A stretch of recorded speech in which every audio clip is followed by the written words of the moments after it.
pumpkin popper mac and cheese. We're going to begin by just roasting pumpkin, okay? Now this isn't technically a pumpkin. It's a curry squash. Here's what's left of what I peeled with a vegetable peeler. Once you clean it out, cut it into little wedges, and it really doesn't matter the direction you want to go. Lengthwise or across, who cares? You're just trying to get bite-sized pieces.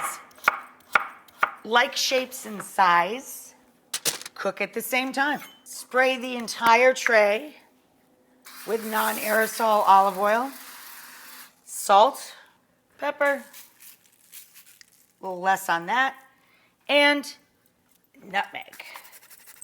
The oven is at 450 with the rack at center, and you cook this until it's brown at its edges and tender. Water's up to a boil, so we're gonna salt it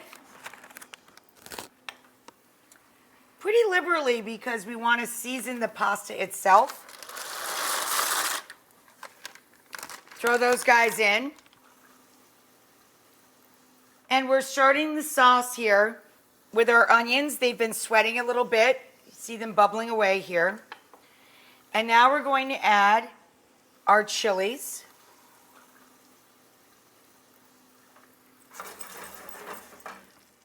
Lovely. I warmed our milk. It's right back here. 3 cups of milk we have waiting. 4 tablespoons of butter.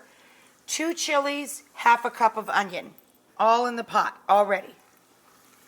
And now we grate in our garlic because the onions have sweat to protect the garlic from burning. Add a little salt to season our peppers. Every time we add another ingredient, we add another little layer of seasoning. So a little bit of the ground cumin. And now we're going to add a little bit of flour and start whisking 3 cups of warm milk into this combination. Now we're gonna let this baby thicken up just a bit. Then we'll stir in all of our cheeses. 3 cups of the cheddar with jalapenos or pepper jack, which everybody can get, and 1 cup of yellow cheddar. Okay guys, so our sauce is thickened. Look, just enough to coat the back of your spatula or spoon, okay?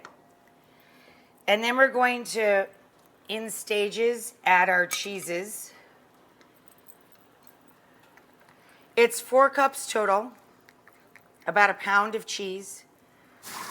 So I'm gonna drain this because it's not all the way there yet, and that's where I want it. So we're gonna dump, in my case, pumpkin pasta back into the pot, any shortcut pasta.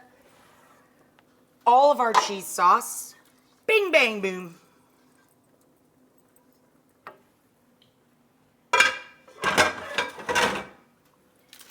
And about 3/4 of our roast squash. This is curry squash. See what I mean about that color? Look at the color of a curry squash. It's just beautiful.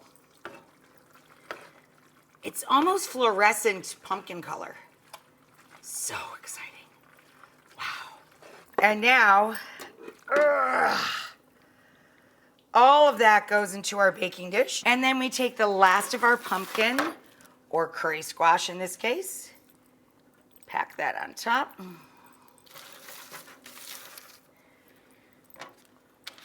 I just want to nest that in there a little bit.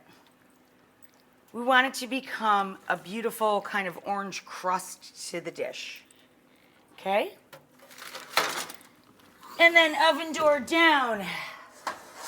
Casserole in. And guess what?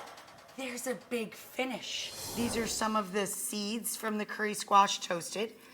We're gonna top with that. Lovely. I told you there were 4 elements to the topping.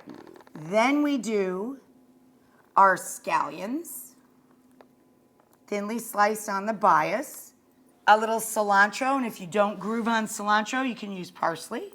Even if it's popper mac and cheese, you have to have pickled jalapeno peppers. Hello.